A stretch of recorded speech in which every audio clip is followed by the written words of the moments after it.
नमस्कार, जय हिंद। स्वागत करते हैं आप सभी लोगों का द ऑफिसर्स एकेडमी के यूट्यूब चैनल पे। तो चलिए हम लोग बीपीएससी एईडीओ के लिए हम लोग कुछ महत्वपूर्ण प्रश्न आज देखते हैं और उसका डिस्कशन करते हैं। आप लोग उत्तर देते रहिएगा। सबसे पहला प्रश्न जो है वो सिंधु नदी के बारे में है कि सिंधु नदी तंत्र के संबंध में नीचे दिए गए कथनों पर विचार कीजिए।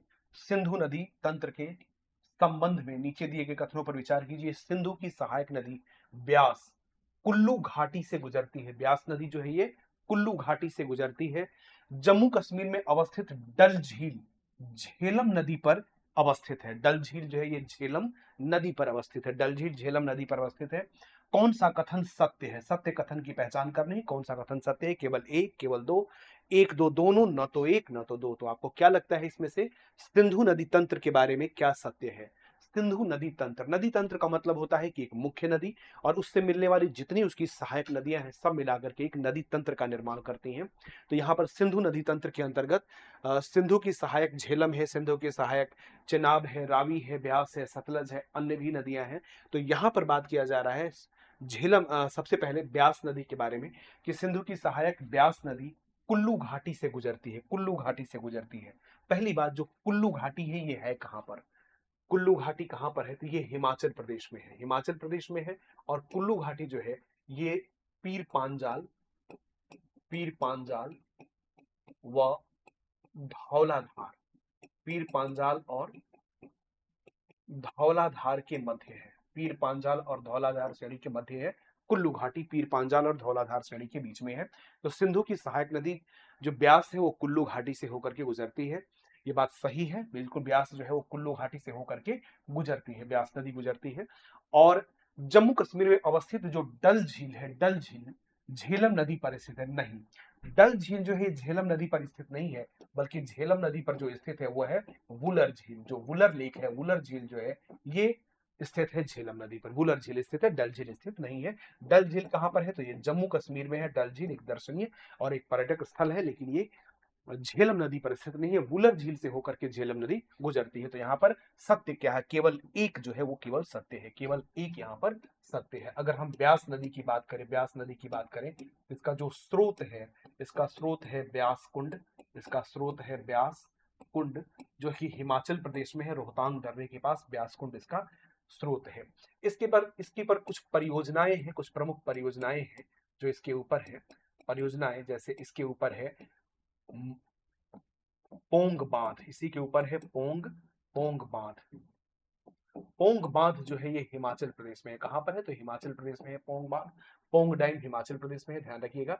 इसी पोंग बांध से संबंधित है महाराणा प्रताप सागर। महाराणा प्रताप सागर जो कि पोंग बांध से संबंधित है, हिमाचल प्रदेश में और पंजाब में, दोनों की सीमा पर है। पंजाब और हिमाचल प्रदेश दोनों को टच किए हुए है महाराणा प्रताप सागर। देखिएगा, एक राणा प्रताप सागर भी है। तो राणा प्रताप सागर जो है ये राजस्थान में है। राणा प्रताप सागर राजस्थान में है और ये राजस्थान में है, चंबल नदी के ऊपर है। और यहाँ पर महाराणा प्रताप सागर जो है, तो महाराणा प्रताप सागर ब्यास नदी पर है, हिमाचल प्रदेश में है। और ब्यास नदी जो है ये हरिके नामक स्थान पर, हरिके में ये मिल जाती है सतलज नदी से। सतलज नदी से मिल जाती है, सतलज से मिलती है। तो ये एक ऐसी नदी है जो कि पाकिस्तान में प्रवेश नहीं करती है। मतलब सिंधु की एक ऐसी सहायक है जो कि पाकिस्तान में प्रवेश नहीं करती है। पंचनद में से सारी नदियां पाकिस्तान जाती है, लेकिन ब्यास नदी जो है पाकिस्तान में प्रवेश नहीं करती है।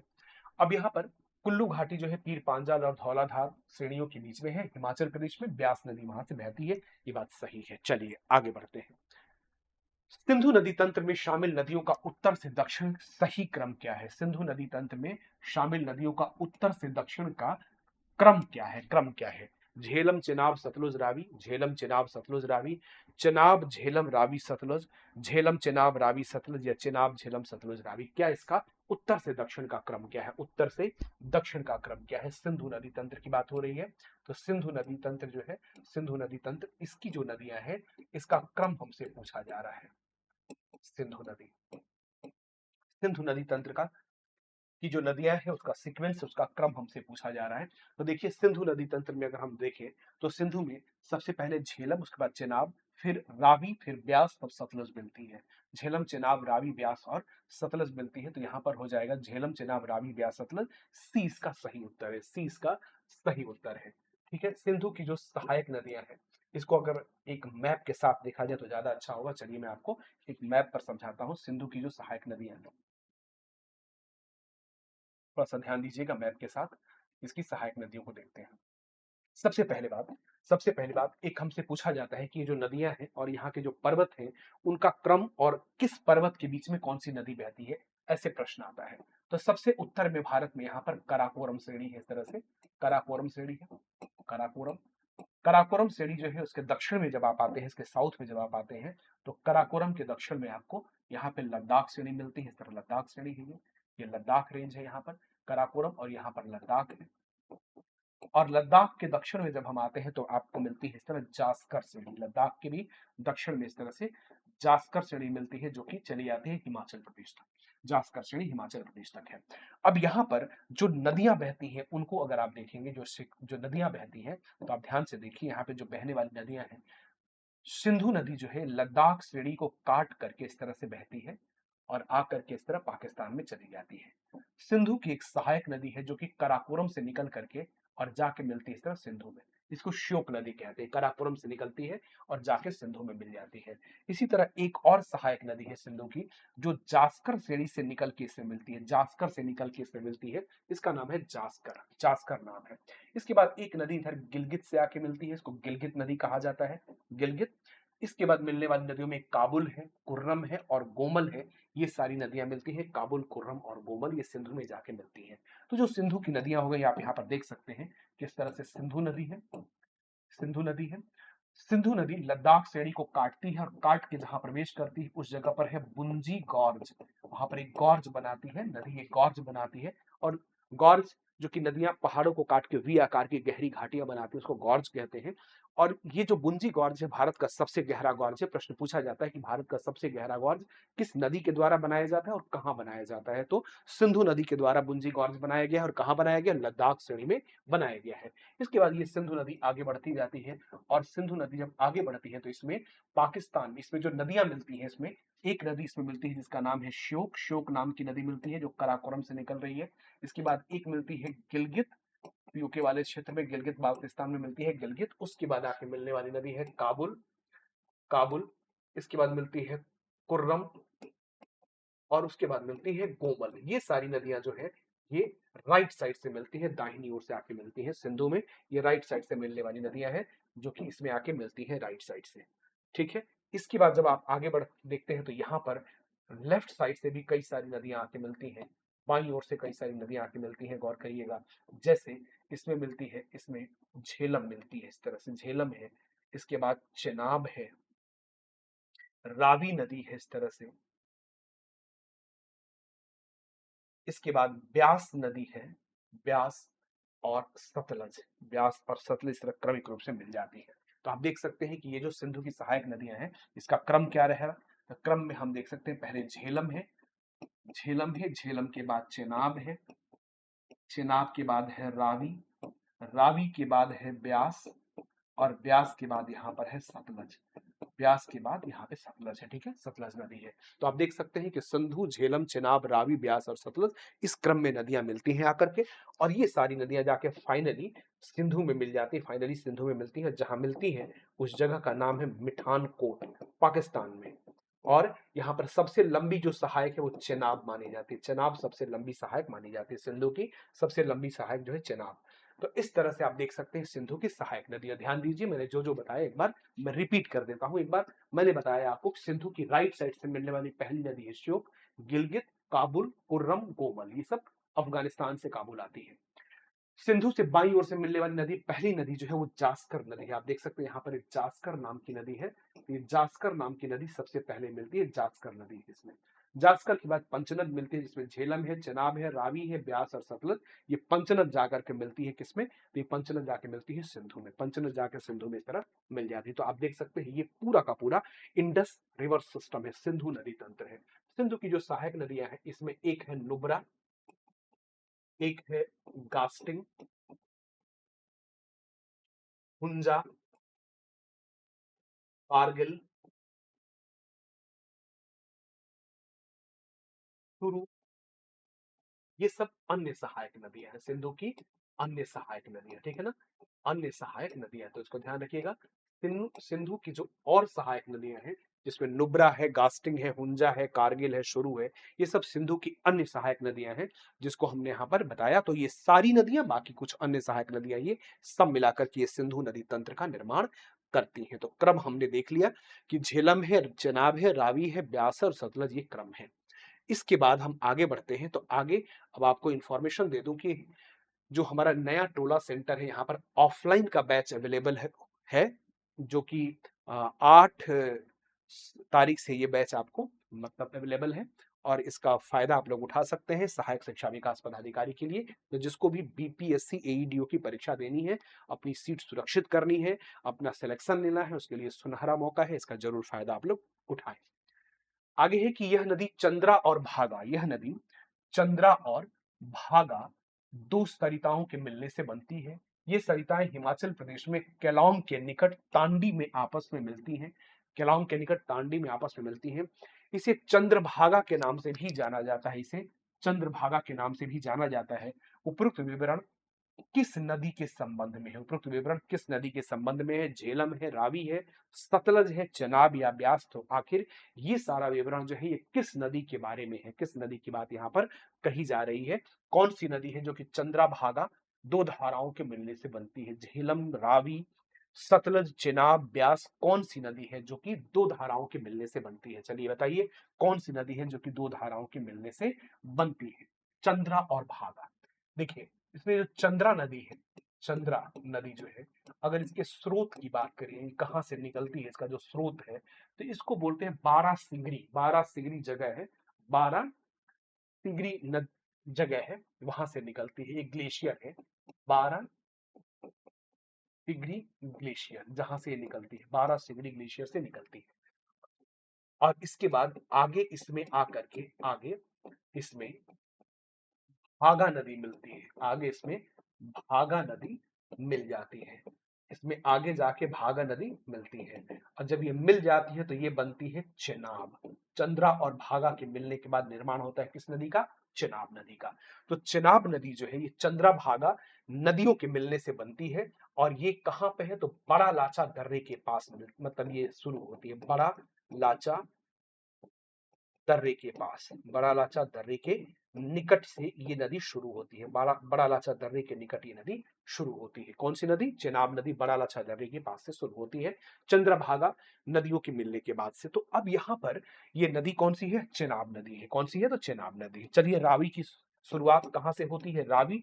तो रावी निकलती है, जब इसका स्रोत जो है ये है रोहतांग दर्रा, ये है रोहतांग दर्रा, ठीक है ना। रोहतांग दर्रे के पास से निकलती है, रोहतांग दर्रे के पास से रावी नदी निकलती है।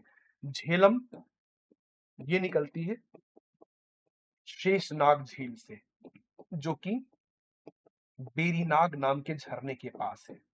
बेरीनाग के पास है शेषनाग झील, तो यहां से निकलती है झेलम नदी। सतलुज का स्रोत क्या है? तो ये निकलती है राक्षस झील से, इसको राकस ताल भी कहा जाता है। राकस ताल या राक्षस झील, ये कहां पर है? तो ये तिब्बत में है।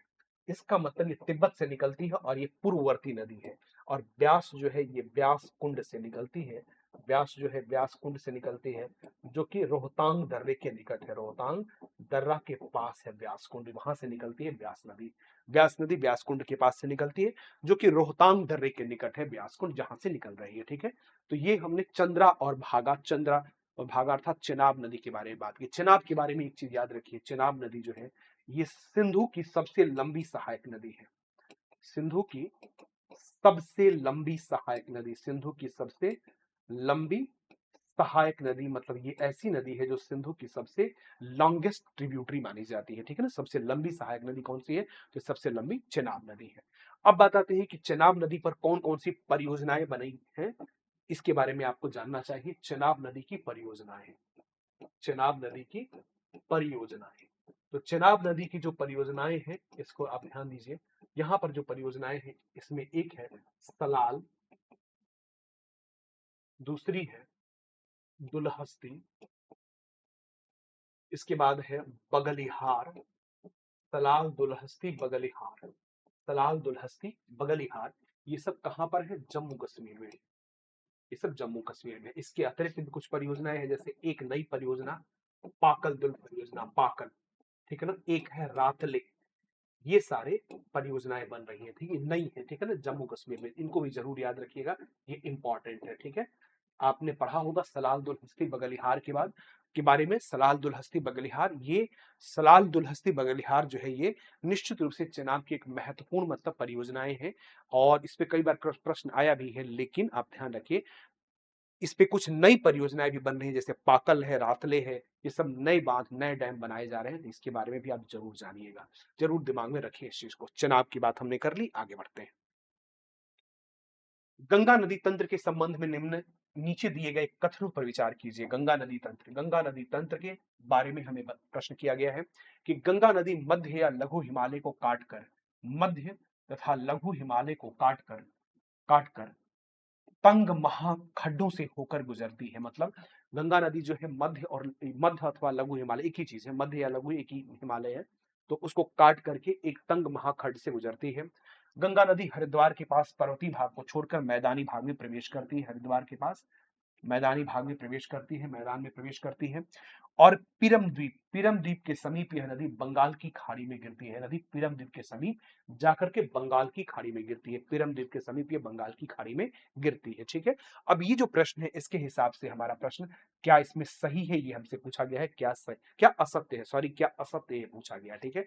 तो आपको पहचानना है कि ये सारे ऑप्शन में से क्या गलत है, क्या गलत है गंगा नदी तंत्र के बारे में, क्या गलत है, ठीक है। गंगा नदी के लिए सब लोग जान रहे हैं कि भारत की सबसे लंबी नदी है, भारत की सबसे लंबी नदी है, भारत की सबसे लंबी नदी है। और सबसे लंबी नदी है 2525 किलोमीटर की लेंथ इसकी है, और सबसे लंबी नदी है गंगा, ठीक है।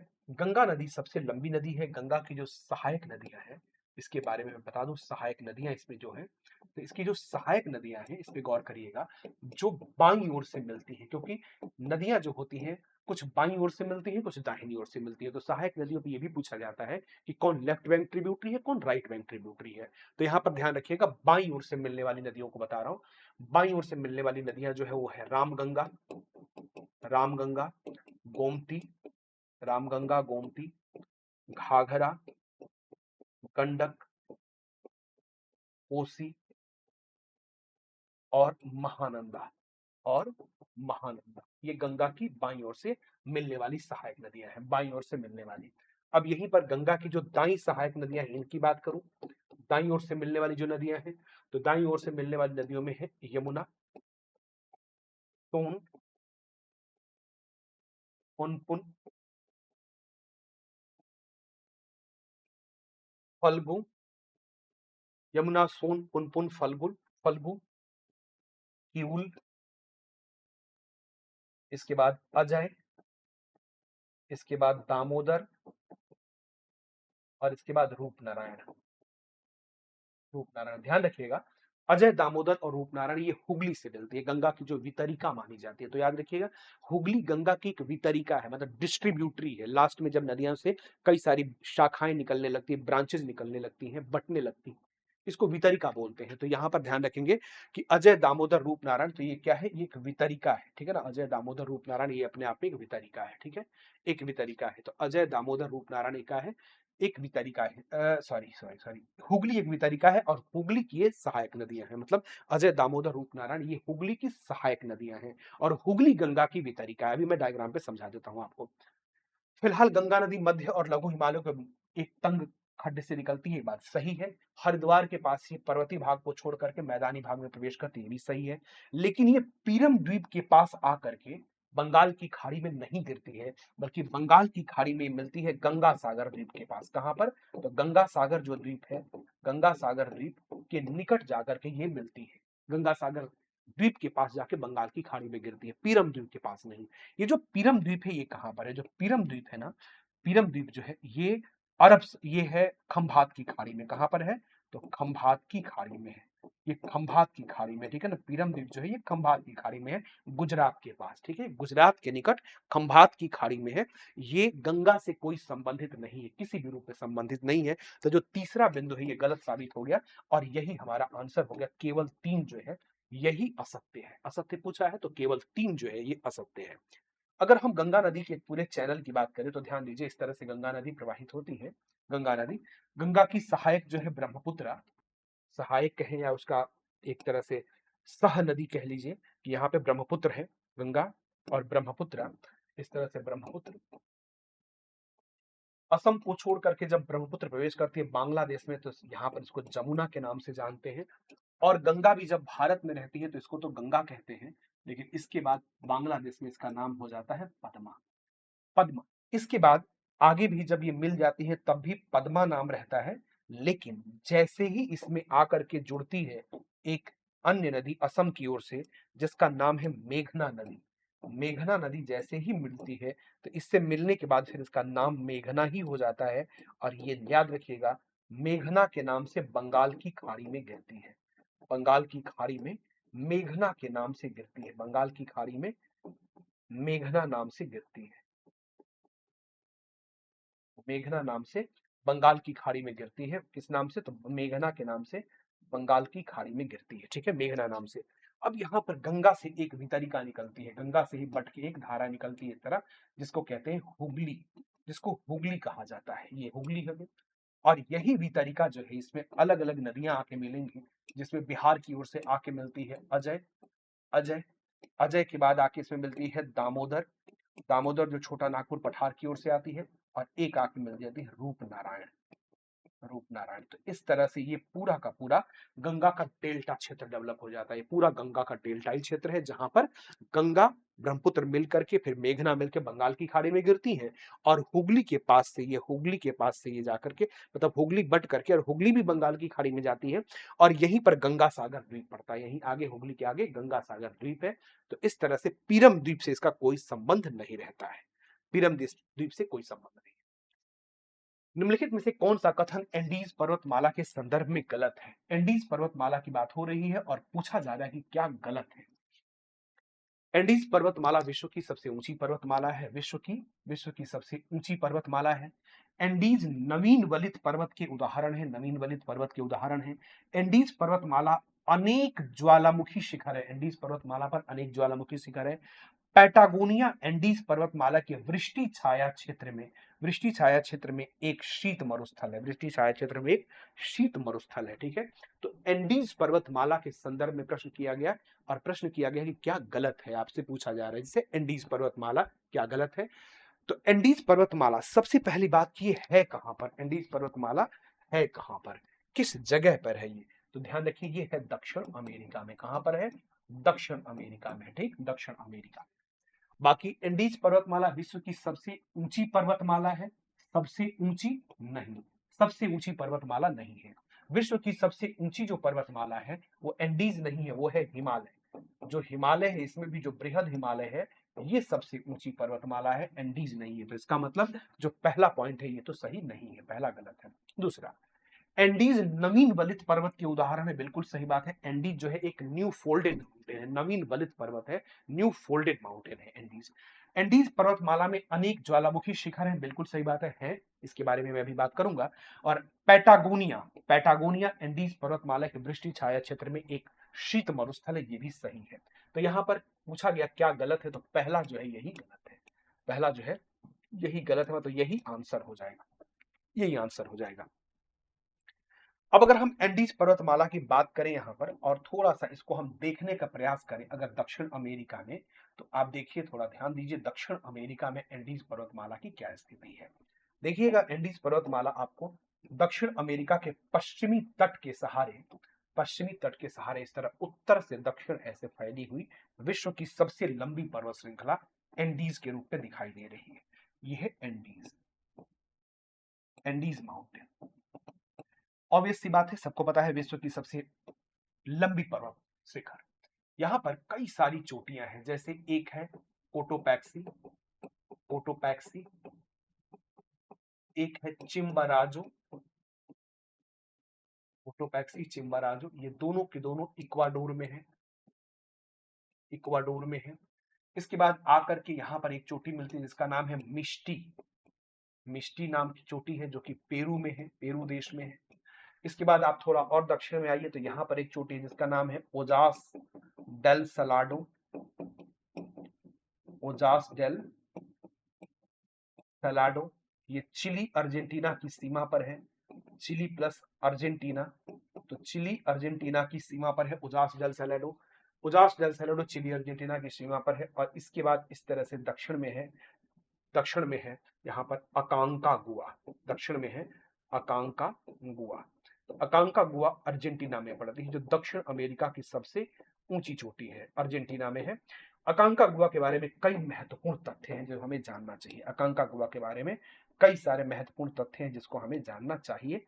अकांकागुआ पे थोड़ी सी बात करते हैं, अकांकागुआ पे थोड़ी सी बात करते हैं। अकांकागुआ दक्षिण अमेरिका की सबसे ऊंची चोटी, दक्षिण अमेरिका की सबसे ऊंची चोटी अकांकागुआ दक्षिण अमेरिका की सबसे ऊंची चोटी।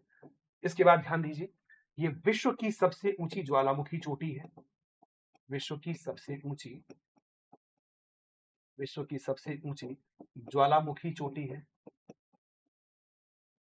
ज्वालामुखी चोटी दुनिया की सबसे ऊंची ज्वालामुखी चोटी है, ठीक है। इसके अलावा दक्षिणी गोलार्ध की भी सबसे ऊंची चोटी, अगर हम अपने पृथ्वी को दो गोलार्ध में मान के देखें तो दक्षिणी गोलार्ध की सबसे ऊंची चोटी, दक्षिणी गोलार्ध की सबसे ऊंची चोटी यही है। कौन सी? तो सबसे ऊंची चोटी अकांकागुआ है। अकांकागुआ जो है 6,960 मीटर इसकी ऊंचाई है, 6,960 मीटर इसकी ऊंचाई है और ये दक्षिण अमेरिका की सबसे ऊंची चोटी है। साथ के साथ पूरे विश्व में सबसे ऊंची ज्वालामुखी चोटी है। साथ के साथ अगर पृथ्वी को दो भाग में बांट दिया जाए, उत्तरी दक्षिणी गोलार्ध, तो दक्षिणी गोलार्ध की सबसे ऊंची चोटी है, दक्षिणी गोलार्ध की सबसे ऊंची चोटी है, साउदर्न हेमिस्फीयर की। मतलब मैं सिर्फ ज्वालामुखी के दृष्टिकोण से नहीं बोल रहा हूं, ओवरऑल दृष्टिकोण से भी दक्षिणी गोलार्ध की ये सबसे ऊंची चोटी है। हालांकि ज्वालामुखी चोटी है, लेकिन फिर भी अगर ज्वालामुखी शब्द हटा के भी मैं बात करूं तब भी दक्षिणी गोलार्ध की सबसे ऊंची चोटी यही है। उत्तरी गोलार्ध की माउंट एवरेस्ट है। तो यहां पर अकांकागुआ अर्जेंटीना में।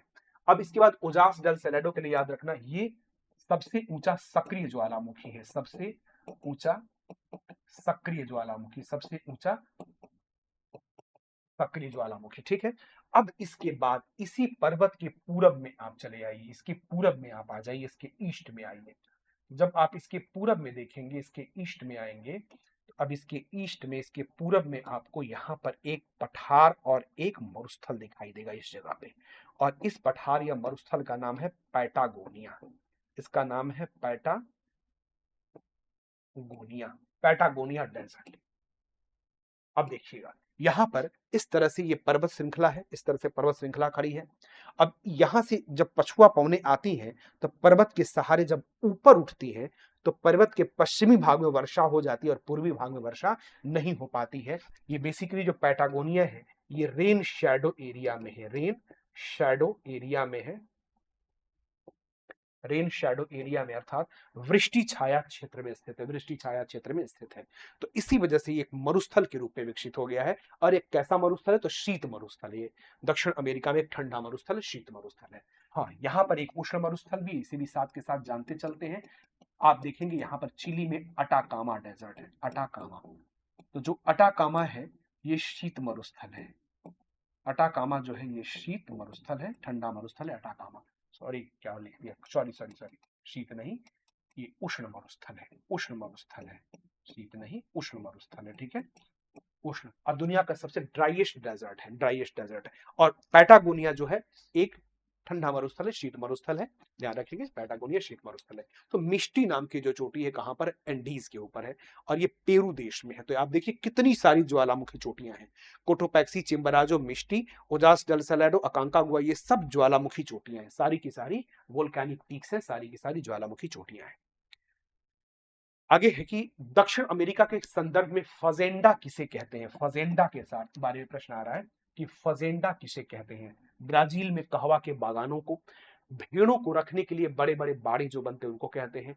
पैटागोनिया के मरुस्थल में उगने वाली कटीली झाड़ियों को और एंडीज पर्वत के पर्णपाती वनों को। तो फजेंडा किसको कहा जाता है? बहुत अच्छा प्रश्न है कि फजेंडा किसको कहा जाता है, बताइए। देखिए कौन उत्तर देता है कि दक्षिण अमेरिका में फजेंडा किसको कहते हैं।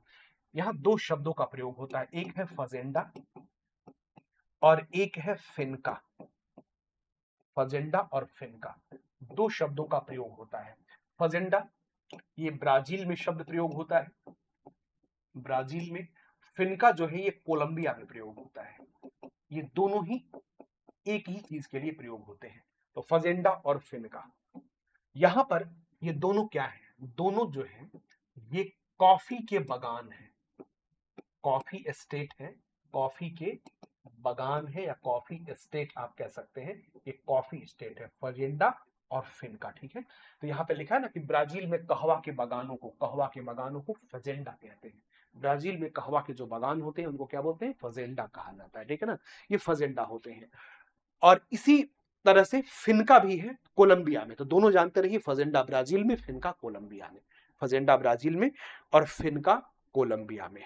आगे, ऑस्ट्रेलिया में शीतोष्ण कटिबंधीय घास भूमियां जो कि मरे एवं डार्लिंग नदियों की द्रोणी में फैली है, उन्हें किस नाम से जाना जाता है? किस नाम से जाना जाता है? बात हो रही है शीतोष्ण घास भूमियों की। शीतोष्ण जो घास भूमियां हैं जो कि ऑस्ट्रेलिया में है, तो ऑस्ट्रेलिया की शीतोष्ण घास भूमियां जो कि मरे डार्लिंग नदियों की द्रोणी में फैली है, उन्हें किस नाम से जानते हैं? वेल्ड, सवाना, डाउन्स या प्रेयरी, क्या कहते हैं? तो ऑस्ट्रेलिया में जो शीतोष्ण कटिबंधीय घास के मैदान है उन्हें क्या नाम दिया जाता है? ऑस्ट्रेलिया में शीतोष्ण कटिबंधीय घास के मैदानों को क्या नाम देते हैं? ये प्रश्न आ रहा है। पहली बात, ये जो शीतोष्ण कटिबंधीय घास के मैदान है यहाँ पर स्टेपी प्रकार की जलवायु पाई जाती है। कैसी जलवायु? तो यहाँ पर पाई जाती है स्टेपी जलवायु। स्टेपी जलवायु पाई जाती है। और मैं देख पा रहा हूं कि यहाँ पर बहुत सारे लोग उत्तर दे रहे हैं, बहुत सारे लोग उत्तर दे रहे हैं और बहुत बढ़िया सही उत्तर आपका आ रहा है। सही उत्तर दे रहे हैं कि इसका जो है, इसका जो आंसर होगा वो डाउन्स होगा। डाउन्स, बिल्कुल सही, डाउन्स कहते हैं। तो डाउन्स जो है ये एक प्रकार का शीतोष्ण कटिबंधीय घास का मैदान है ना, शीतोष्ण कटिबंधीय घास का मैदान है। अब ये जो शीतोष्ण घास भूमियां है यहाँ पर कैसी जलवायु पाई जाती है? स्टेपी जलवायु पाई जाती है। स्टेपी जलवायु जो होती है ये अर्ध मरुस्थली जलवायु मानी जाती है। ये अर्ध मरुस्थली जलवायु होती है। स्टेपी जलवायु जो है ये अर्ध मरुस्थली जलवायु है, ठीक है। इस बात का ध्यान रखना है कि अर्ध मरुस्थली जलवायु है। स्टेपी जलवायु कैसी जलवायु है? अर्ध मरुस्थली जलवायु है। सेमी डेजर्ट क्लाइमेट मानी जाती है। ये जो जलवायु होती है यहाँ पर तापमान तो समशीतोष्ण तापमान होता, मध्यम तापमान होता है, लेकिन यहाँ पर जो वर्षा होती है, वर्षा वो होती है 25 से 50 सेंटीमीटर के बीच में वर्षा होती है। और ये जो क्षेत्र होता है ये गेहूं की खेती के लिए बहुत ही महत्व का क्षेत्र होता है। दुनिया में सबसे ज्यादा गेहूं के जो क्षेत्र मिलेंगे वो आपको स्टेपी जलवायु में मिलेंगे, शीतोष्ण घास भूमियों में मिलेंगे।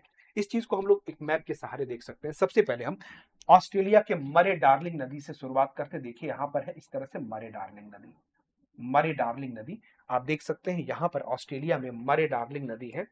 उत्तर में आपको इस तरह से इस तरह से डार्लिंग नदी मिलेगी। डार्लिंग नदी ऊपर है और इसके बाद यहाँ पर है मरे नदी, मरे, ठीक है ना। तो मरे और डार्लिंग ये नदियां, मरे और डार्लिंग नदियां।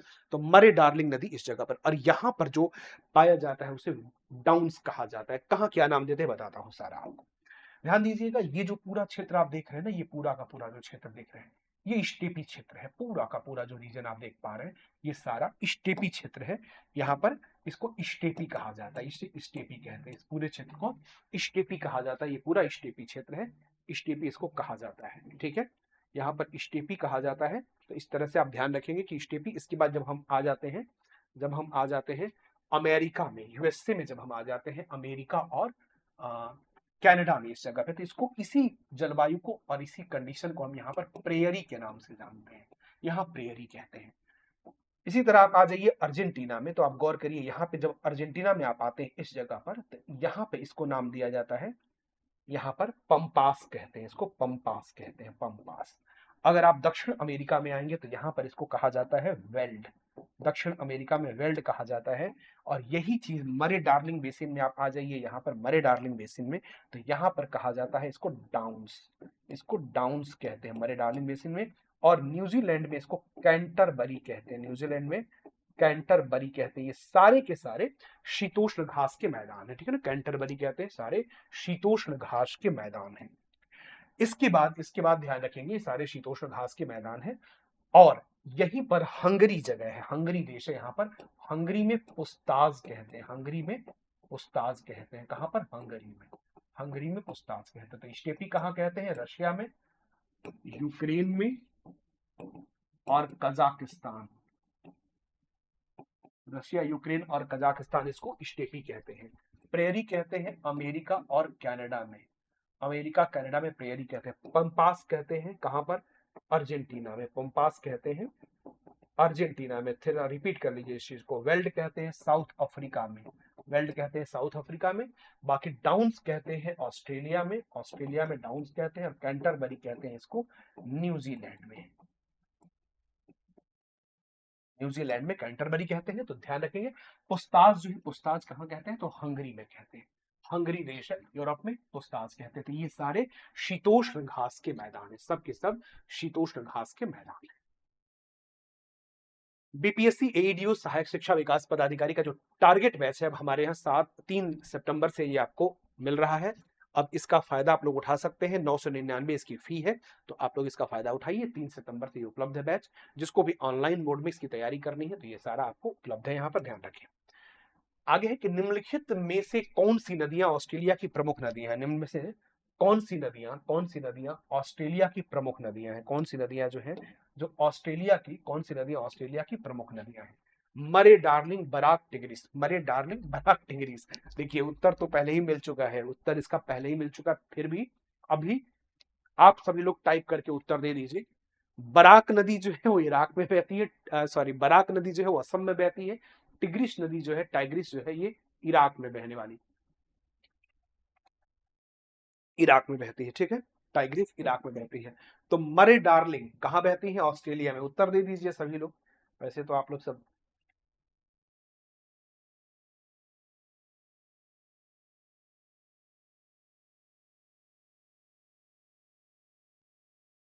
मरे डार्लिंग, देखिए मरे और डार्लिंग, यही इसका उत्तर होगा ना, मरे डार्लिंग नदी। तो पहला दूसरा ठीक है, यही सही है, यही सही है। बराक नदी कहां पर है? बराक नदी जो है ये असम, मणिपुर, मिजोरम तीनों को टच किए हुए है, ठीक है। तो मुख्य रूप से असम में है बराक नदी। टिग्रिस जो है ये इराक में बहती है, इराक की नदी है, इराक में बहती है, इराक में बहती है। यूफ्रेटस। और टिग्रिस, टिग्रिस को कहते हैं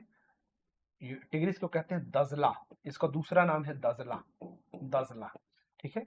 और इराक में दो नदियां बहती हैं, एक है टिग्रिस, टिग्रिस जिसका नाम है दजला, दजला कहते हैं इसको। और दूसरी नदी है Euphrates, Euphrates, Euphrates. Tigris, Euphrates. Euphrates जो है इसको फरात कहते हैं, इसको हिंदी में फरात कहते हैं, अरबी में। तो दजला और फरात ये दोनों नदियां कहां बहती हैं? इराक में। और इंपॉर्टेंट पॉइंट मैं आपको बता रहा हूं कि आपने सुना होगा मेसोपोटामिया मैदान का, मेसोपोटामिया। तो जो मेसोपोटामिया का मैदान है, मेसोपोटामिया प्लेन, मेसोपोटामिया मैदान, तो जो मेसोपोटामिया का मैदान है कहां पर है? इसी दजला और फरात नदियों के बीच में मेसोपोटामिया प्लेन है। तो मेसोपोटामिया का मैदान कहां है? दजला और फरात नदियों के बीच में है, ध्यान रखिएगा। दजला और फरात नदियों के बीच में मेसोपोटामिया का मैदान है। कहां पर है? इराक में है ये इराक में है, ठीक है ना। इराक के अंदर है मेसोपोटामिया का मैदान, इराक में है, ध्यान रखेंगे। ग्रेट डिवाइडिंग रेंज पर्वत किस देश में स्थित है? ग्रेट डिवाइडिंग रेंज जो है, ग्रेट डिवाइडिंग रेंज किस देश में स्थित है? New Zealand, France, Australia, Canada. तो ग्रेट डिवाइडिंग रेंज जो पर्वत है ये किस देश में स्थित है? किस देश में स्थित है great Dividing range? New Zealand, France, Australia और कनाडा। न्यूजीलैंड, फ्रांस, ऑस्ट्रेलिया और कनाडा किस देश में स्थित है, ठीक है। देखिए ग्रेट डिवाइडिंग रेंज के लिए बता दूं कि ये ओल्ड फोल्डेड माउंटेन है, मतलब प्राचीन वलित पर्वत है, ये नवीन नहीं है, प्राचीन वलित पर्वत माना जाता है, प्राचीन वलित पर्वत है, ठीक है। दूसरी बात इसके लिए याद रखिएगा ग्रेट डिवाइडिंग रेंज के लिए कि विश्व का तीसरा सबसे बड़ा पर्वत है, तीसरा सबसे लंबा पर्वत है, सबसे लंबा पर्वत, तीसरा सबसे लंबा पर्वत, अर्थात पहले नंबर पर है एंडीज, दूसरे नंबर पर है रॉकी और तीसरे नंबर पर है ग्रेट डिवाइडिंग रेंज। एंडीज पता है आपको साउथ अमेरिका में है, रॉकी ये नॉर्थ अमेरिका में है, ग्रेट डिवाइडिंग रेंज ऑस्ट्रेलिया में है। ठीक है, ऑस्ट्रेलिया में। तो ग्रेट डिवाइडिंग रेंज कहां पर है? हमारा उत्तर है ऑस्ट्रेलिया। कहां पर है? तो ऑस्ट्रेलिया में है। ग्रेट डिवाइडिंग रेंज ऑस्ट्रेलिया में। तो ध्यान रखिएगा, ये प्राचीन वलित पर्वत है, विश्व का तीसरा सबसे लंबा माउंटेन है। अगर लंबाई के दृष्टिकोण से बात करें तो सबसे लंबा है यहाँ पर एंडीज, दूसरे नंबर पर रॉकी और तीसरे नंबर पर यहाँ पर ग्रेट डिवाइडिंग रेंज है, थर्ड नंबर पर। ध्यान रखिएगा। तो ग्रेट डिवाइडिंग रेंज हमने बता दिया आपको। चलिए मैं एक तो मैप दिखाता हूँ आपको। देखिए ऑस्ट्रेलिया का मैप यहाँ दिखाई दे रहा है, ऑस्ट्रेलिया का ये मैप हमें यहाँ पर दिखाई दे रहा है। एक बार थोड़ा ध्यान दीजिए ऑस्ट्रेलिया के मैप पर। ग्रेट डिवाइडिंग रेंज जो पर्वत है वो किस जगह पर है, किस ओर है, इसको देखते हैं। देखिए ये पूरा जो रीजन है ना, ये है ग्रेट डिवाइडिंग रेंज का, यहाँ पर है ग्रेट डिवाइडिंग रेंज। ठीक है, ये ग्रेट डिवाइडिंग रेंज पर्वत, great Dividing range.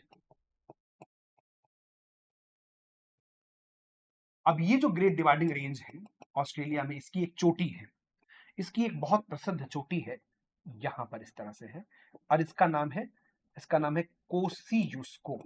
Kosi यूस्को, Kosi यूस्को नाम की चोटी है ऑस्ट्रेलिया में। कोसी यूस्को जो है ये ग्रेट डिवाइडिंग रेंज की एक पीक है। Kosciuszko is the peak of Great Dividing range.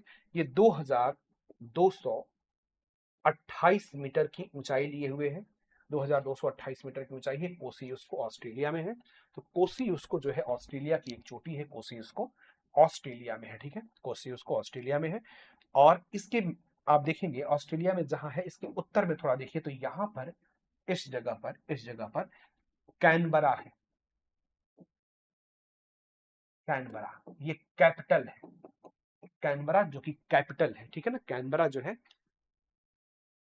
Canberra BRRA, ये कैपिटल है, ऑस्ट्रेलिया की राजधानी है। ठीक है, तो ऑस्ट्रेलिया की कैपिटल या राजधानी जो कैनबरा के नाम से जानी जाती है, तो कहां पर है?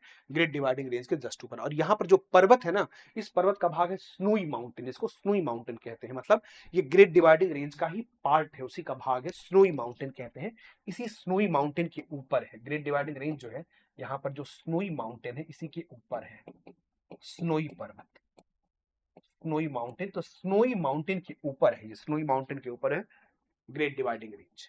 पर snowy mountain is the part of Great Dividing range. तो कोसी यूस्को नाम की चोटी उसी के ऊपर है। ठीक है, चलिए याद रखेंगे। अब मैं थोड़ा सा ऑस्ट्रेलिया के आसपास की चीजें आपको बताता हूं, थोड़ा गौर से देखिए ऑस्ट्रेलिया के आसपास क्या क्या है, मैं आपको एक बार बताना चाहूंगा, गौर करिए। देखिएगा यहां पर आपको तिमोर सागर मिलेगा, ऑस्ट्रेलिया के उत्तर में पश्चिम तिमोर सागर मिलेगा। यहाँ पर इस जगह पे आपको मिलेगा अराफुरा सी, अराफुरा सागर। ठीक है, यहां पर आप देखेंगे तो इसका नाम है कारपेंटेरिया की खाड़ी,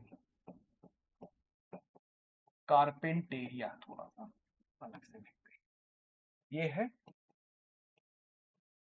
कारपेंटेरिया, कारपेंटेरिया खाड़ी। ठीक है, कहां पर है? ऑस्ट्रेलिया के उत्तर में। ठीक है, इसके आगे जब आप जाएंगे तो यहां पर एक जलसंधि मिलेगी आपको, इस तरह जलसंधि है जिसका नाम है टॉरस जलसंधि। इसका नाम है टॉरस जल संधि, ऑस्ट्रेलिया के उत्तर में ही पूछा जाता है टॉरस जल संधि।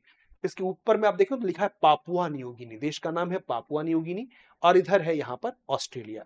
तो पापुआ न्यूगिनी और ऑस्ट्रेलिया के बीच में है टॉरस जल संधि। मतलब टॉरस जल संधि क्या कर रही है? ऑस्ट्रेलिया और पापुआ न्यूगिनी को पृथक कर रही है, एक दूसरे से अलग कर रही है। तो अराफुरा से इधर कारपेंटेरिया की खाड़ी, इसके आगे जब आप आते हैं तो यहाँ पर है कोरल सागर, ये है कोरल सागर, कोरल सागर इस तरह से है कोरल सागर। ठीक है, और आगे पूरा ये प्रशांत महासागर है, इस जगह पर ये प्रशांत महासागर है, कोरल सागर, यहाँ पर प्रशांत महासागर है। इसके दक्षिण में आ जाइए तो यहाँ पर आपको मिलेगा इस तरह से, जिसका नाम है बास जल संधि। ये है बास जल संधि या बास स्ट्रेट, बास जल संधि, बास स्ट्रेट। ठीक है, अब देखिए ऑस्ट्रेलिया की मुख्य भूमि, और ये तस्मानिया है, द्वीप है ऑस्ट्रेलिया का, तो ऑस्ट्रेलिया का ही द्वीप है, तो इसी के बीच में बास जल संधि है। तो प्रशांत महासागर, बास जल संधि, इस जगह पे जो सागर है, जो समुद्र है, इस जगह पे, इस समुद्र का नाम है तस्मान सी। इसका नाम है तस्मान सागर, तस्मान सागर इसका नाम है। तो ये तस्मान सागर और इधर हिंद महासागर है पूरा, ये हिंद महासागर है,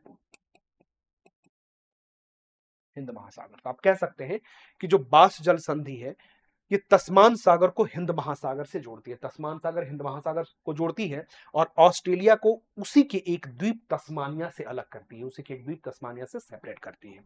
कौन सी जल संधि? बास जल संधि। टॉरस जल संधि क्या करती है? अराफुरा सी और कारपेंटेरिया की खाड़ी को कोरल सागर से जोड़ती है, कोरल सागर से, ठीक है। और ऑस्ट्रेलिया के उत्तर में यहाँ अराफुरा सागर है और यहाँ पर तिमोर सागर है, तिमोर सागर है। और आपने सुना होगा, निश्चित रूप से आपने पढ़ा होगा, सुना होगा कि ऑस्ट्रेलिया में यहाँ पर कोरल रीफ पाई जाती है, इस तरह से कोरल रीफ, इसको बोलते हैं ग्रेट बैरियर रीफ। ये कोरल रीफ है, इसका नाम है great barrier reef, great barrier reef. तो ग्रेट बैरियर रीफ जो है, ग्रेट बैरियर रीफ, ये विश्व की सबसे लंबी कोरल रीफ है,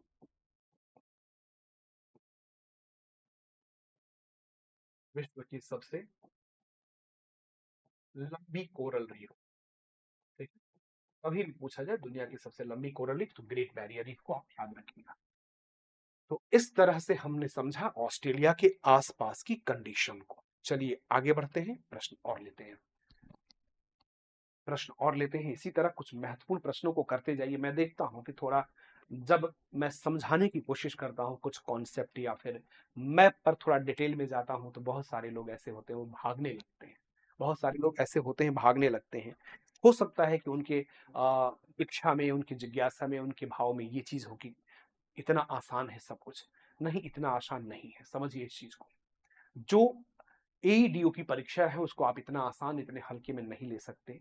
ये बीपीएससी प्रारंभिक परीक्षा के स्तर की परीक्षा है, और चूंकि बीपीएससी के द्वारा ली जा रही है, अधिकारी रैंक की परीक्षा है, इसके जो स्तर होंगे, इसका जो प्रश्न होगा, इतना आसान नहीं हो सकता है। आसान आया, चलिए आपके भाग्य की बात है, उसमें भी आप समझिए जब आसान आ जाता है तो मेरिट बहुत हाई चली जाती है, तो फिर उस कंडीशन में गलाकाट प्रतियोगिता हो जाती है, ठीक है। और अगर टफ आए तो टफ के लिए आपको उतना तैयार रहना पड़ेगा। तो मेरा मानना है कि आप लोग टफ चीजों के लिए, कॉन्सेप्ट के लिए थोड़ा डीप में जाके पढ़ने के लिए तैयार रहिए।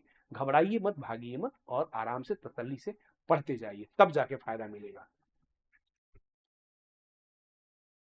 आज मैं थोड़ा मैसेज वगैरह कम देख रहा हूँ, थोड़ा सा मेरा कंसंट्रेशन पढ़ने की तरफ, पढ़ाने की तरफ है, क्योंकि निम्नलिखित में से कौन सी अंटार्कटिका महाद्वीप की मुख्य वनस्पति है? कौन अंटार्कटिका महाद्वीप की मुख्य वनस्पति है? मुख्य वनस्पति है लाइकेन, मास, ओक और पाइन। लाइकेन, मास, ओक और पाइन। तो लाइकेन, मास, ओक और पाइन, ये किस अंटार्कटिका महाद्वीप की इसमें से कौन सी वनस्पति है? एक दो, एक चार, दो चार, उपयुक्त सभी। तो आपको बताना है किसमें अंटार्कटिका महाद्वीप की वनस्पति, मुख्य वनस्पति अंटार्कटिका महाद्वीप की कौन सी है? अंटार्कटिका महाद्वीप की मुख्य वनस्पति कौन सी है? देखिए, जो अंटार्कटिका महाद्वीप है, यहाँ पर कौन सी जलवायु पाई जाती है? यहाँ पाई जाती है टुंड्रा जलवायु। कैसी जलवायु? टुंड्रा जलवायु पाई जाती है, टुंड्रा जलवायु। अब इस टुंड्रा जलवायु में केवल शीत ऋतु होती है, तापमान माइनस में रहता है, यहाँ पर गर्मी का कोई सीजन नहीं होता है। तो इस जलवायु में जो वनस्पतियां उगती हैं वो लाइकेन और मास यहाँ पर उग जाते हैं, लाइकेन और मास, इस प्रकार की वनस्पतियां होती हैं, लाइकेन और मास। यहाँ पर पाइन जो होता है, पाइन के लिए आप समझिए लगभग लगभग 2000 मीटर की ऊंचाई पर पाए जाने वाला ये वृक्ष है पाइन। ओक जो है, ओक भी पूर्वी हिमालय में मिलता है, ये पूर्वी हिमालय में पाया जाता है, पूर्वी हिमालय में मिलता है, चौड़े पत्तों का वन है। या फिर ये मिल जाता है आपको भूमध्य सागरीय जलवायु में, ये मिल जाता है भूमध्य सागरीय जलवायु में। इस तरह से ये क्षेत्र अलग है, यहाँ पर लाइकेन और मास इसका उत्तर होगा। तो अंटार्कटिका में टुंड्रा जलवायु पाई जाती है। अंटार्कटिका को श्वेत महाद्वीप भी कहते हैं, इसे श्वेत महाद्वीप कहा जाता है, क्योंकि बर्फ से ढका हुआ महाद्वीप है, श्वेत महाद्वीप कहते हैं, ठीक है। अंटार्कटिका जो है ग्लोबल कॉमन के अंतर्गत आता है। ग्लोबल कॉमन का मतलब कि पूरी मानवता की संपत्ति है, ये किसी एक देश का अधिकार नहीं है इस पर, बल्कि ग्लोबल कॉमन के अंतर्गत इसको शामिल किया गया है। अंटार्कटिका जो है, अगर क्षेत्रफल की बात करें तो क्षेत्रफल के अनुसार, क्षेत्रफल के अनुसार अंटार्कटिका में क्षेत्रफल के अनुसार ये पांचवा बड़ा महाद्वीप है, पांचवा बड़ा महाद्वीप है, ठीक है ना। सबसे बड़ा जो है वो एशिया है, उसके बाद अफ्रीका है, उसके बाद उत्तरी अमेरिका, उसके बाद दक्षिण अमेरिका। दक्षिण अमेरिका के बाद अक्सर लोग गलती करके यूरोप मान लेते हैं, लेकिन ऐसा नहीं है। दक्षिण अमेरिका के बाद क्षेत्रफल के दृष्टिकोण से अंटार्कटिका का स्थान आता है। तो पांचवा सबसे बड़ा महाद्वीप है अंटार्कटिका क्षेत्रफल के दृष्टिकोण से। अगर अंटार्कटिका में हम बात करें कि इसकी चोटी कौन सी, यहाँ की जो प्रसिद्ध चोटी है, प्रमुख चोटी जो है, या सबसे ऊंची चोटी कौन सी है, अंटार्कटिका में सबसे ऊंची चोटी कौन सी है, तो ध्यान रखिए अंटार्कटिका में जो सबसे ऊंची चोटी है इसका नाम है विन्सन मैसिफ। विन्सन मैसिफ, क्या नाम है सबसे ऊंची चोटी? विन्सन मैसिफ, सबसे ऊंची चोटी, इसका नाम है विन्सन मैसिफ, चोटी का नाम है विन्सन मैसिफ, ठीक है। तो ये पहाड़ी या ये पर्वत जो है विल्सन मैसिव अंटार्कटिका में है, और यही अंटार्कटिका में सबसे ऊंची चोटी मानी जाती है। अंटार्कटिका में सबसे ऊंची चोटी विल्सन मैसिव, ठीक है। तो चलिए आगे बढ़ते हैं। अंटार्कटिका को हमने समझ लिया। लाइकेन, जैसा कि आप लोग जान ही रहे कि ये वायु प्रदूषण का सूचक माना जाता है। पूछा जाता है कि कौन सी वनस्पति वायु प्रदूषण की सूचक है, तो लाइकेन वायु प्रदूषण का सूचक माना जाता है। निम्नलिखित फसलों पर विचार कीजिए। ज्वार, बाजरा, चना, उपरोक्त में से कितनी रबी फसलें उत्तर भारत में उगाई जाती हैं? कितनी रबी फसलें उत्तर भारत में उगाई जाती हैं? ज्वार, बाजरा, चना, ज्वार, बाजरा, चना। तो ज्वार, बाजरा, चना, उपरोक्त में से कितनी रबी फसलें उत्तर भारत में उगाई जाती हैं, मतलब इसमें से कौन रबी फसल है, ये पूछा जा रहा है। उत्तर भारत की रबी फसल कौन सी है, ठीक है, उत्तर भारत की रबी फसल कौन सी है? ज्वार, बाजरा, चना। देखिए ज्वार बाजरा जो है ये बरसात के मौसम में उत्तर भारत में बोया जाता है। उत्तर भारत के लिए रबी नहीं, ये खरीफ की फसल है, ये खरीफ फसल है उत्तर भारत के लिए, ठीक है। हालांकि ज्वार और बाजरा जो है दक्षिण भारत में ये रबी खरीफ दोनों में बोया जाता है, लेकिन उत्तर भारत के लिए ये रबी की नहीं है, उत्तर भारत में ये खरीफ की फसल है, उत्तर भारत में ये खरीफ की फसल है, ठीक है। चना जो है ये रबी की फसल है, तो इस हिसाब से क्या हमारा उत्तर हो जाएगा? केवल चना, अर्थात इसमें से केवल एक मैच हो रहा है, केवल एक, कौन सा? तीसरा, चना मैच हो रहा है, ठीक है। यहाँ पे मैं आपको बता दूं कि ज्वार और बाजरा जो है, ज्वार और बाजरा ये दक्षिण भारत में, दक्षिण भारत में, दक्षिण भारत में इन्हें रबी और खरीफ, रबी खरीफ दोनों में बोया जाता है, दोनों में बोया जाता है, ठीक है। ये बात ध्यान रखेंगे कि रबी खरीफ दोनों में बोया जाता है। दोनों शुष्क क्षेत्र की फसल है, दोनों जो है ये शुष्क क्षेत्र की फसलें हैं, दोनों शुष्क क्षेत्र की फसलें हैं। लेकिन लेकिन ये भी याद रखिए, जो बाजरा है, बाजरा जो है, बाजरा,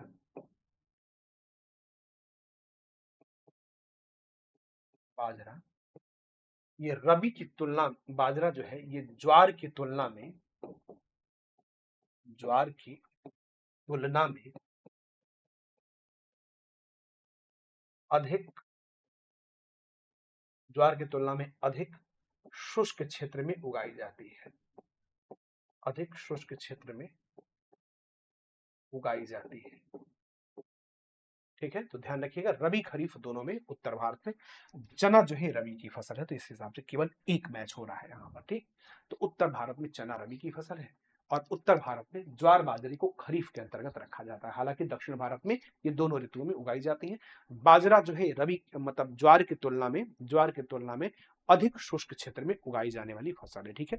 तो ठीक है, आज के सेशन को हम यहीं पर विराम देते हैं, फिर आपसे मिलेंगे अगले सेशन में कुछ महत्वपूर्ण प्रश्नों और डिस्कशन के साथ। इसी तरह लगन बनाए रहिए आप लोग, और इसी तरह से अगर अच्छा लगा हो तो कुछ अच्छे कमेंट्स जरूर भेजिएगा आपने, और शेयर भी करिएगा, लाइक भी करिएगा, ठीक है। इसके रिक्वेस्ट रहेगा आपसे। Thank you so much. Over करता हूँ।